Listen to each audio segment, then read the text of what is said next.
Magandang araw mga ka-understanding, lalo sa ating mga senior high school learners, sa ating mga household learning partners, at sa lahat ng DepEd service-minded family.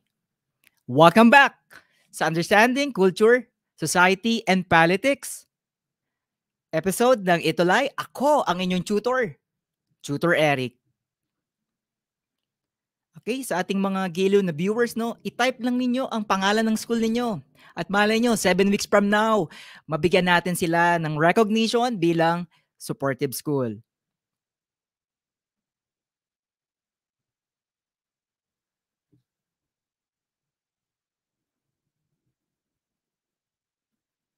Topic natin ngayong episode dito, ang state and non-state institutions.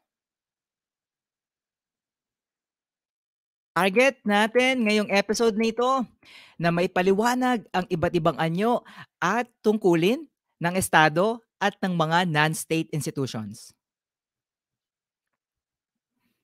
Okay? Para sa panimula, maglaro tayo, no? 4 picks in 1 word. Sa ating game, um, magpe-present ako ng 4 na pictures, then mag-isip kayo ng isang salita na maaring konektado sa ating lesson ngayon. So, habang ni-ready nyo ang inyong mga sarili, no?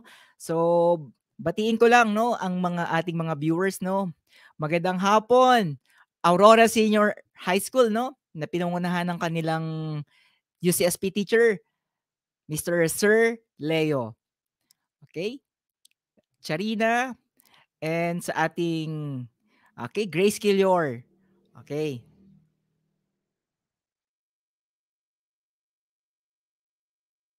Okay, para sa ating unang 4 picks in 1 word, no? Ready na kayo, no? Okay, ang gamit nating module ngayon ay ang NCR. Okay, mag-isip kayo, anong mga salita ang konektado sa ating lesson?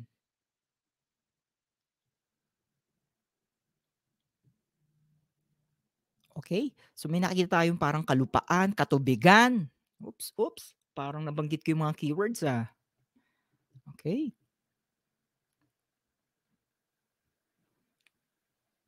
Okay, magandang hapon mula sa Butuan City, no? Sharina Matelos. Okay, ano kayang salita ito na konektado sa ating lesson? Okay, katubigan, airspace, lupa, starts with the letter T. English word. Letter T. Ends with the letter Y. Okay, may mapa, may bahay.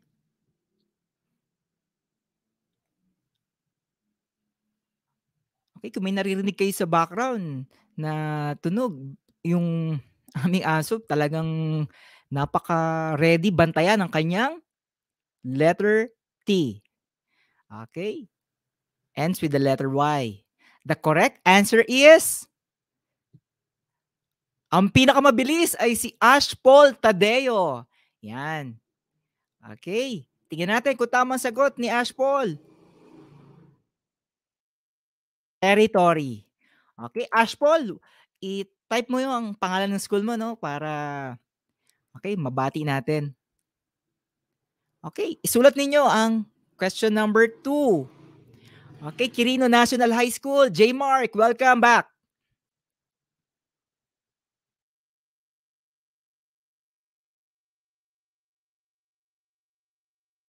Okay? So, may nakita tayo, no, sa the word census. Okay, sagot ni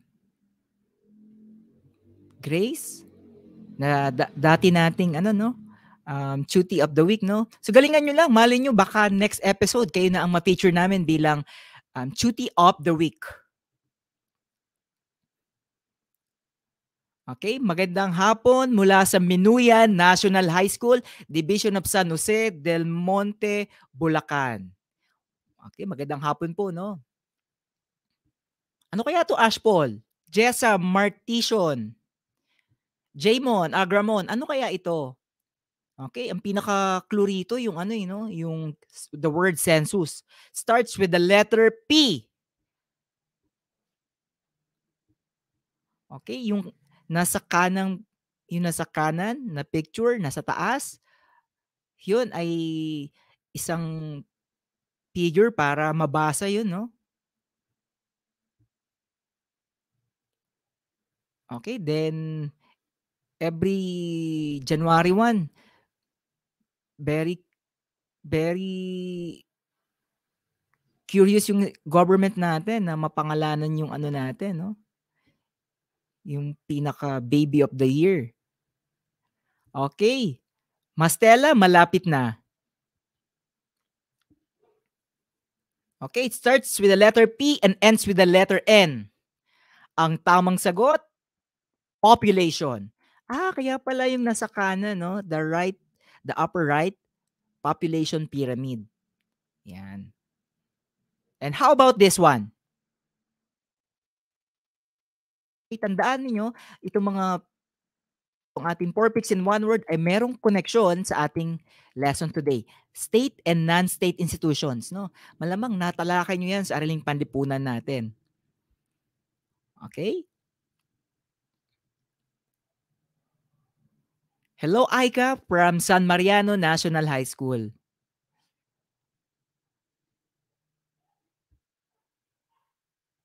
Jurisdiction?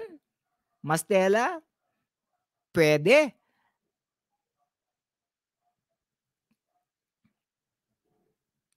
Starts with the letter G.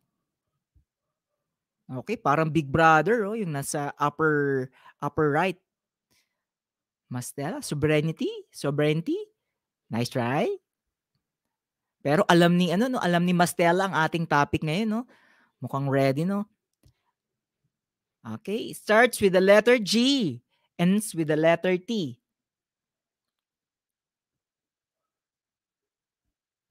Okay, meron siyang kapangyarihang hulihin yung mga masasamang loob, kapangyarihang gumawa ng batas. Tila Big Brother ng ating ano, ng ating bansa. Ang tamang sagot ay government. Kung hindi niyo nakuha, okey lang 'yan. Dahil 'yan ay pang-launch lang natin ng ating prior knowledge. Okay. State institutions. Let us define what is a state. Yung pinaka-popular na definition ibinigay ni Max Weber 'no. A state is a human community that successfully claims the monopoly of the legitimate use of physical force within a given territory. Okay, sayang nahuli Grace 'no. Okay, so highlight natin yung mga importanteng salita 'no. Community, kanina yun yung kumakatawan sa population. Okay, territory. So, napakahalaga 'no na-define yung territory 'no, para makita natin kung hanggang saan yung powers, yung boundary ng power 'no. At yung state ay merong binigyan ng legitimate use of physical force 'no. Sabi nga diyan, meron siyang monopoly, use of this force 'no. Okay, okay. So narito ang chart ng ating Philippine government 'no. So, nakikita natin 'no, yung executive, legislative, and judiciary. Okay? So, mapapansin niyo magkakatabi sila. So, ibig sabihin, they are co-equal with each other 'no. So, pantay-pantay sila. So, nilikha yung mga branches na 'to para i-check ang bawat isa. Again, they are co-equal. Okay? Executive branch is comprised of the president, the vice president, and the cabinet.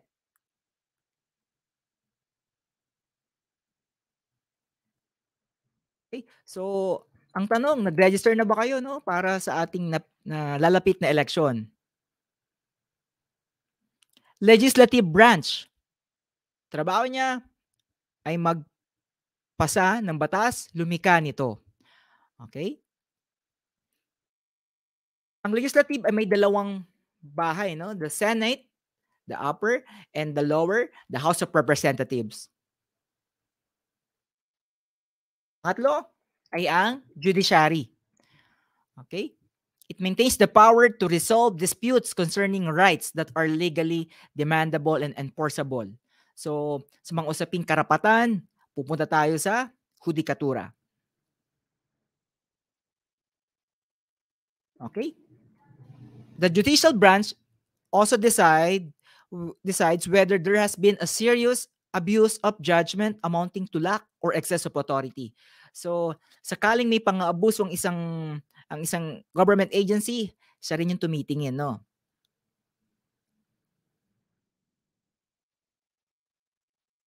Okay. Let us define power. It is the capacity to realize the desired ends despite the opposition from others. Okay? Kaya nga yung metaphor na ginamit natin diyan, parang magic wand. Kasi nga, 'di ba, yung magic wand, um, you can control things. Okay? Kagaya ng power, kahit ayaw nung kabilang partido, kaya mong i-exert ang iyong desire, no, ang iyong kagustuhan. Okay? Sa ating mga viewers, sa ating mga Yumstastic learners, no. Okay? So, kailan niyo na-exert ang inyong power, no? I-type niyo lang sa ating comment box, no. Okay? Then tandaan ninyo ang inyong participation ay magandang magandang katangian niya para maging isang Understanding Culture, Society, and Politics Duty of the Week. Okay, magandang hapon, Ari Suelo from Butuan City.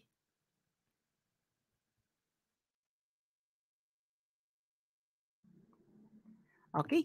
Power is the business of the government that directs the political life of the society. Okay? So naalala niyo yung social contract natin, no? Ibinigay natin yung power sa government, then then ibabalik naman natin yung habang ibinibigay natin yung loyalty natin, then yung government poproteksyonan tayo. Okay?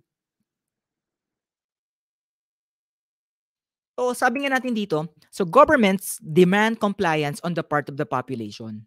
So mahalaga rin yung loyalty natin sa kanila, no? Okay.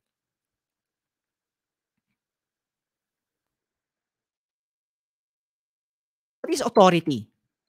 The power that people perceive as legitimate rather than coercive. Tandaan natin, kayo sa definition natin, yung state ay meron siyang monopoly of the use of force, no? So, meron siyang exclusive na kapangyarihan, no, na gamitin ng puwersa. Mapapansin natin, sa dictatorship na mga sa dictators form of government, dictatorship, obvious ang paggamit ng puwersa. Pero hindi maikakila na maging sa mga demokratikong bansa ay gumagamit ng puwersa, no? Okay, nandiyan ang kanilang, pag-exert ng police power, taxation power. Okay. So, napakahalaga na makita ng mga tao yung legitimacy ng power, no? Okay. So, importante na approve sa highest sa sa sa mga tao, no? Sabi nga natin sa democracy, ang pinanggagalingan ng authority ay ang mga tao. Okay, may tatlong anyo ang authority, no?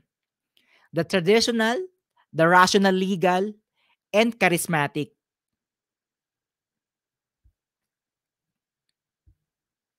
Okay? Unahin natin yung traditional authority. Is respect for long-standing cultural pattern to legitimize power. Okay? Isang halimbawa nito, yung sabihin natin nung mga unang panahon, malaki yung leadership ibinibigay dun sa pinaka-eksperyensiyado, no? Sa mga elders, no?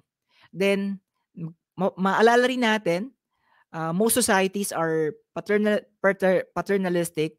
So ibig sabihin kung sino yung lalaki, siya yung nabibigyan ng kapangyarihan ng traditional authority. Okay? Pero ngayon, thankfully nabago na no yung gap between the gender gap between the male and female, the leadership, ibinibigay na rin sa mga kababaihan, no? Okay. So traditional. Okay, isa pa ring traditional authority yung pinaka yung pinaka-wealthiest sa grupo. Okay? Next. Okay? The rational legal authority. So, from the name itself, no, legal. Also known as bureaucratic authority.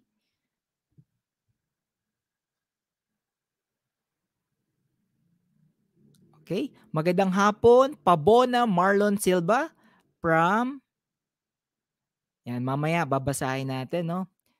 Hello, Idel Edeline Dagal Kathleen Reyes from Balagtas, Gutad National High School. Okay, welcome sa ating mga bagong sa ating mga bagong schools, no. So every Thursday, we are dropping new episodes sa Understanding Culture, Society and Politics tuwing 4:00 ng hapon hanggang 6:00. Kasama ninyo sa inyong pagsagot ng module ang inyong mga Humstastic tutors, no, mula 4:00 hanggang 6:00. Pero pag 4:00, okay, Understanding Culture, Society, and Politics kasabay ng philosophy. Okay? Legally created rules and regulations are used to legitimize power. So, ang isang halimbawa nito, yung eleksyon. Okay?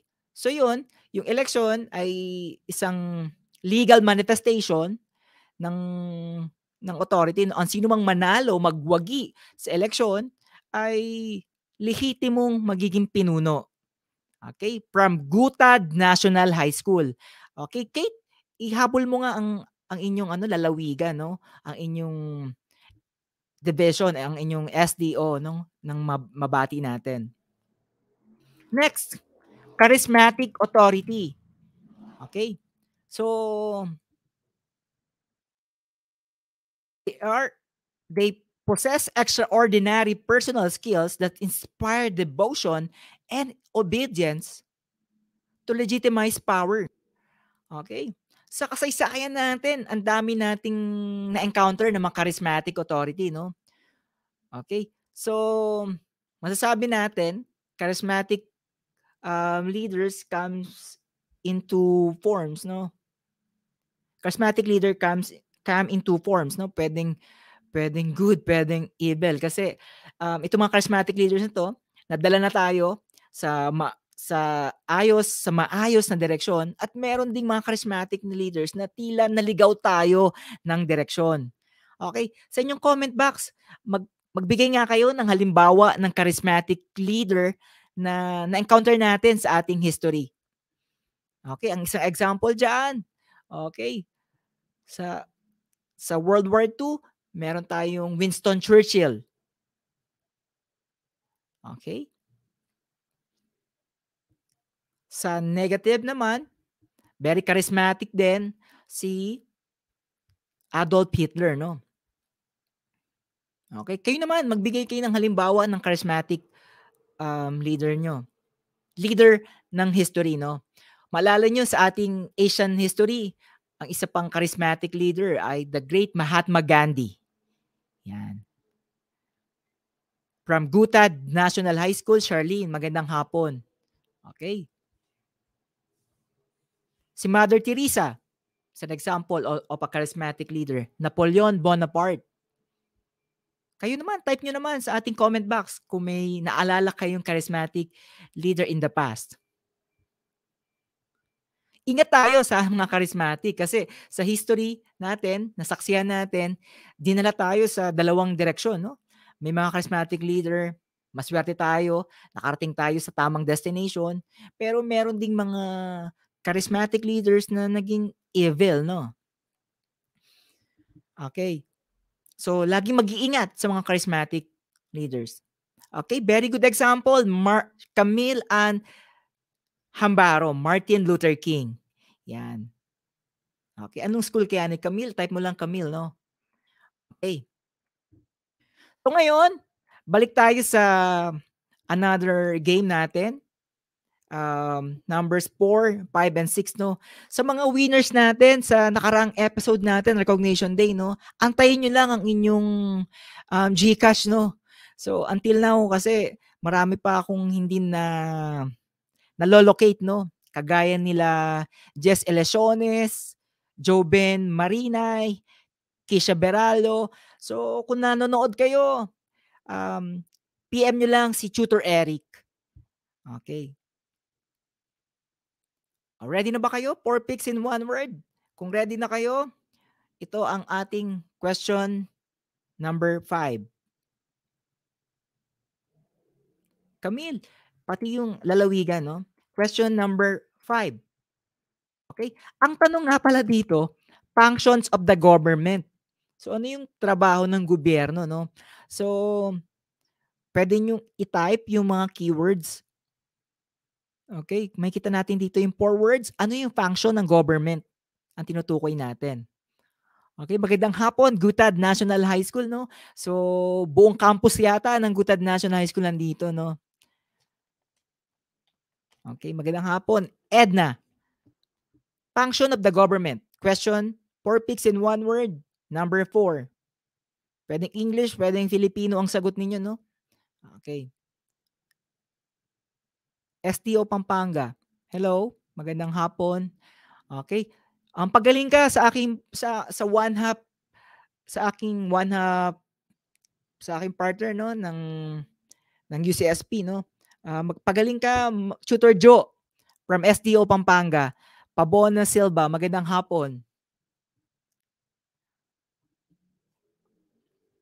Okay, ano kayang tungkulin ng gobyerno makikita natin dito? Kanina parang nabanggit natin 'to, no, sa isang branch ng government sa ating bansa, no? So, ano ito?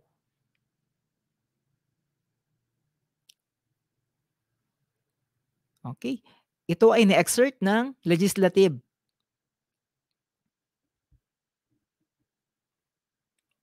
Mark Cosas, ano kaya ang sagot ni Mark Cosas? Lovely, Mastella. Okay? Mastella to establish justice. I love the participation ni Mastella, no? Okay. Isa pa, Mastella. Okay, ang pinakamabilis ay si Camille Hambaro, gumagawa ng batas. Okay? Law making. Remember? Kanina nasasabi natin, that is under legislative branch. Okay? Promote the welfare, no? Okay, question number 5. 4 picks in 1 word.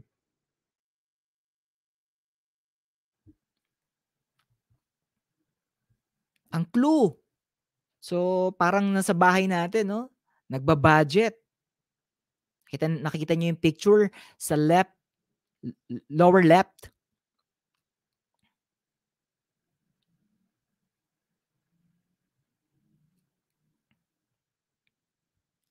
Ito ay konektado sa economy, no?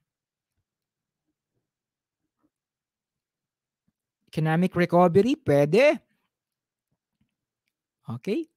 Very good. A solid participation from Mastella Baihon. Okay.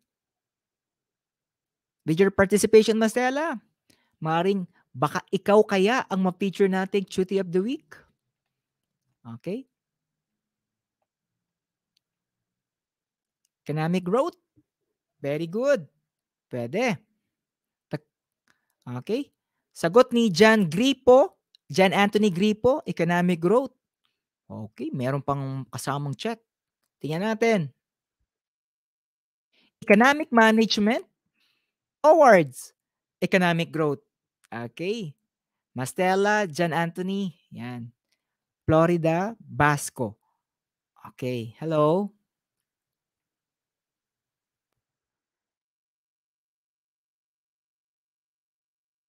Question number 6, 4 picks in 1 word. Anong function ng government ito?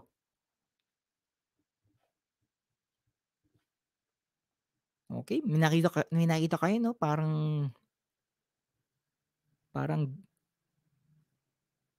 police dog, do not do not cross this border 'no?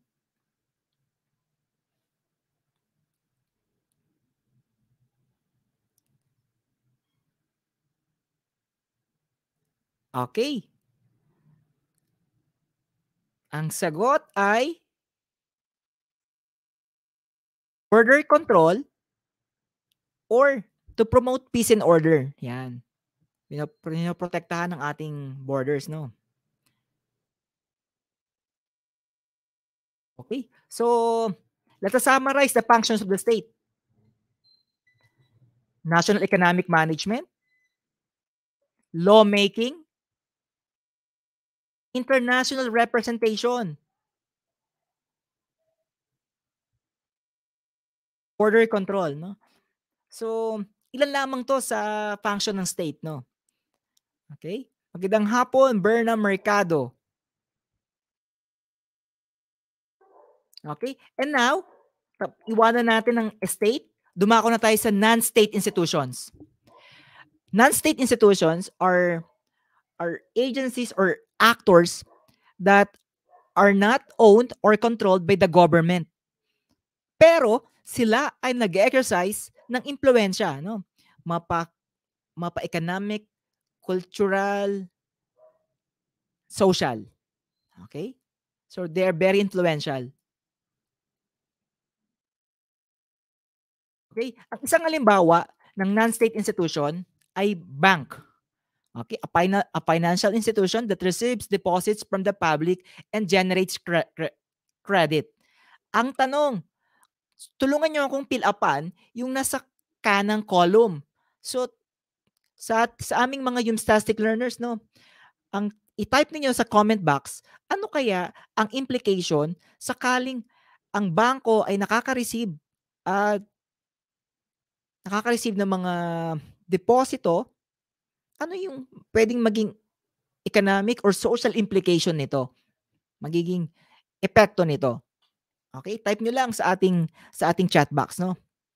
Okay, ang isang halimbawa nito ay commercial retail bank. It manages withdrawals, deposits, supplying short-term loans to personal small scale business.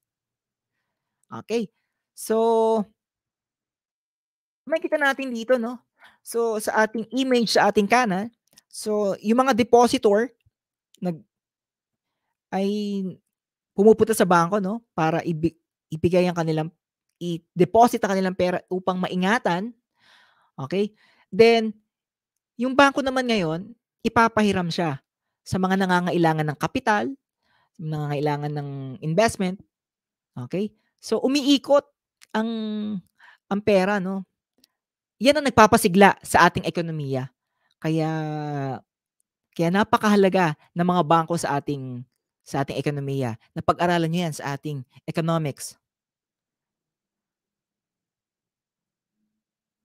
Okay, magandang hapon, King James Manganan. Okay. So another example of a non-state institution is corporation. So it's a legal unit that is distinct from its owners. Moreover, a corporation has the right to enter contracts, loan and borrow money, hire employees, own assets, and pay taxes.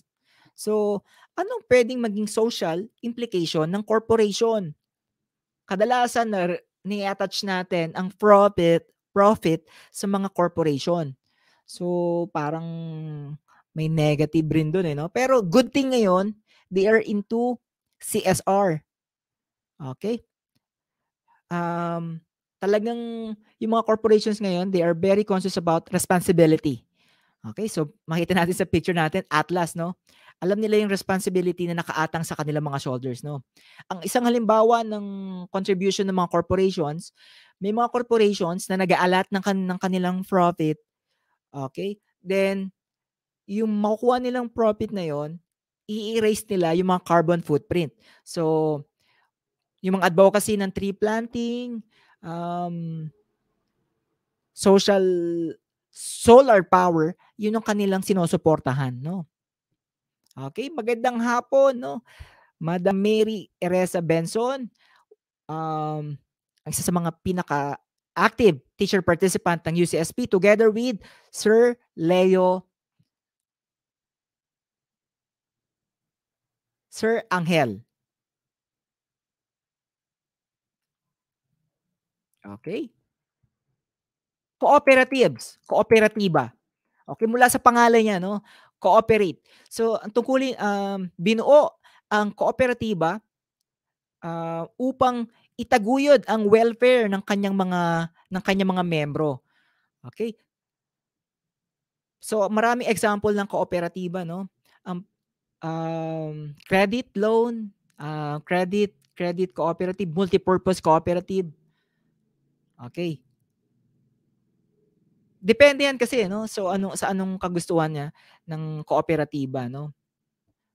Ang kanyang goal ay maitaguyod ang kapakanan ng kanilang mga miyembro. So anong social implication nun? Okay, so makikita natin dito 'no, nagkakaroon ng cooperation. Okay, so yung community lalong sumisigla. Okay,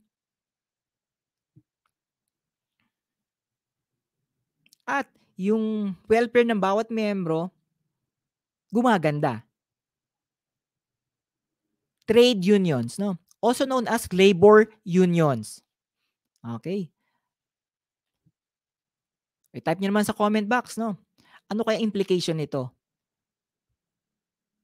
Okay, interpret niyo nga yung image. Bakit meron diyang microphone? Okay, type niyo sa ating comment box 'no.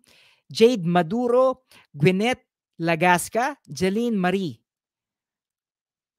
Okay, so again, buong campus na naman ang kasama natin sa isa sa mga pinaka-supportive schools 'no, Aurora Senior High School.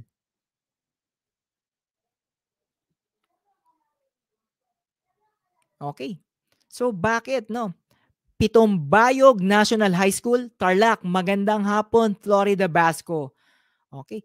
So, very good, Mastella, no? Voice, no? Nagbibigay ng boses, no? So, ang mga labor union or trade union, siya yung boses ng mga trabahador, no? Okay, boses para ipaalala sa mga may-ari nito yung yung tamang pasahod, tamang health standards na dapat ay nakakamit nila, no? Okay. Oh, very good. Another very good point, to represent. Okay. Very good, Mastella. Keep it coming. Solid participation. Transnational advocacy group from the prefix trans. Okay? So may paggalaw no, national. So ibig sabihin outside the national territory no. These are organizations that are devoted to manipulate to helping political, economic, social, institutional decisions across country borders no. Okay. So tulungan niyo nga ako, interpret niyo nga anong social implication na pinahihiwatig ng image na nasa kanan. Okay. Trans, so merong mobility 'no, may movement from the national. Okay, tulungan niyo nga ako interpret yung image 'no. So makikita natin diyan 'no, parang may link.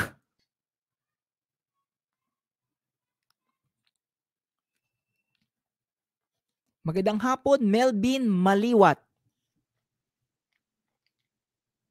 Alma Ortezano. Okay, magandang hapon, New Cabalan Senior High School. Madam Mary Eresa Benson. Tama. So kagandahan nito ng transnational advocacy group from domestic na ililink outside, no? So street, nalilink. Nagkakaroon tayo ng international linkages, no? Okay. Development agencies.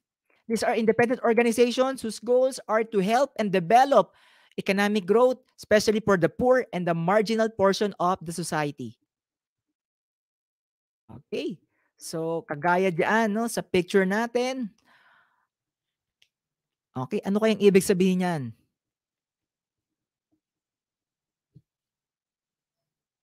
Okay. So parang budding budding plant 'no, dine-develop natin 'no, hanggang sa maging makaya niya na tumayo independently, makaya ng puno tumayo. International organizations, they transcend borders in pursuit of a common cause. Example, Red Cross. So ang kagandahan dito, kagaya ng kanina nabanggit natin sa transnational advocacy group, so meron tayong nakakahingi tayo ng tulong 'no, okey. So halimbawa, pagdating ng may mangyaring, um, disaster, 'yan, meron tayong tulong na matatanggap. Okey, ready niyo na ang inyong papel, ready na tayo sa ating three three item assessment. Tatlo lang, kasi yung pinakamabigat mamaya, brief brief hashtag ang kailangan nating sagot. Okey.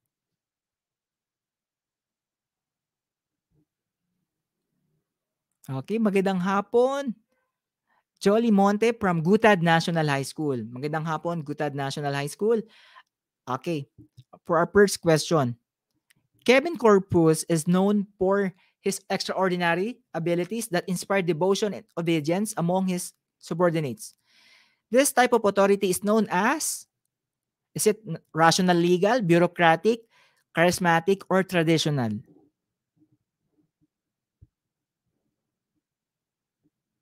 Mastella, ano kayang number yan? Yan. Lagyan ng number, Mastella.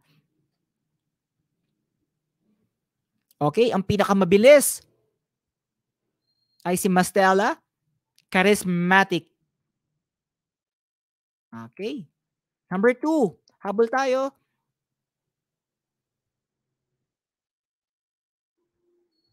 Oops. Okay. So, sa mga non-state institution na ito, bangko, corporation, cooperative, trade union, ito yung tumatanggap ng deposito at mula sa deposit na yon, ipinahihiram nila sa mga interesadong, baka nangangailangan ng kapital 'no. Ang tamang sagot, it's letter A, bank. Okay.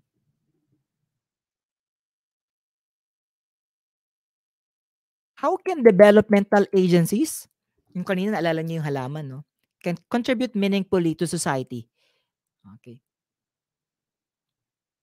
Magandang hapon, Melvin Maliwat. Okay. Joben Marinay. Hello, Joben. Antayin mo lang ang PM ni Sir Eric 'no. Last week, winner ka ng ating GCash 'no. Antayin lang, PM mo lang si Sir Eric. Hello, Joben. Shout out kay Roan, Jane Halang, Rosdy Pelayo, Ivan Mendoza. Antayin niyo lang yung PM ko 'no. Ang tamang sagot sa number 3 ay letter C.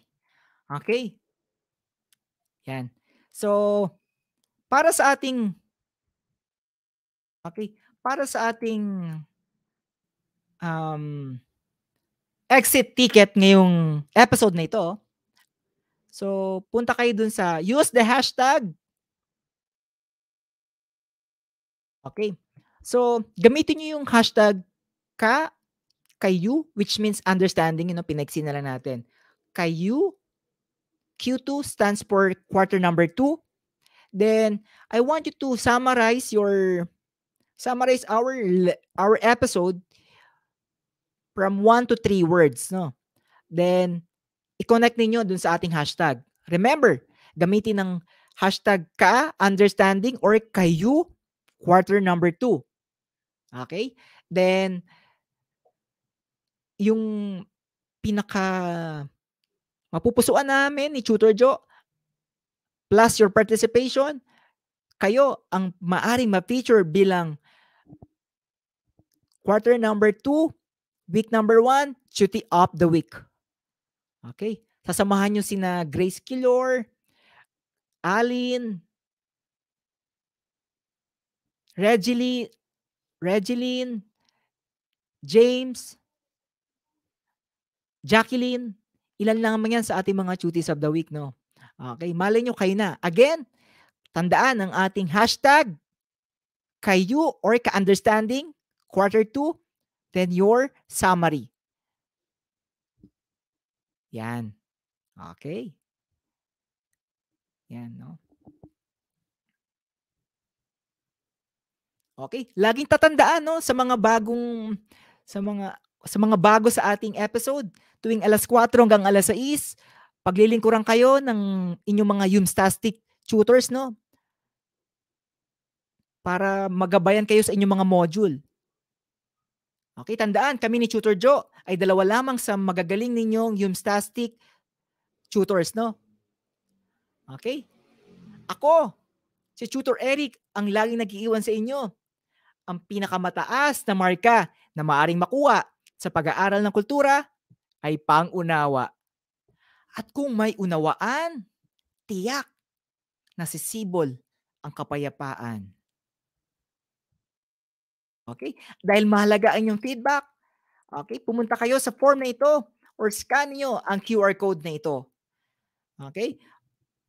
Para lalo nating ma-improve ang ating serbisyo para sa inyo mga Yumstastic cuties. Okay?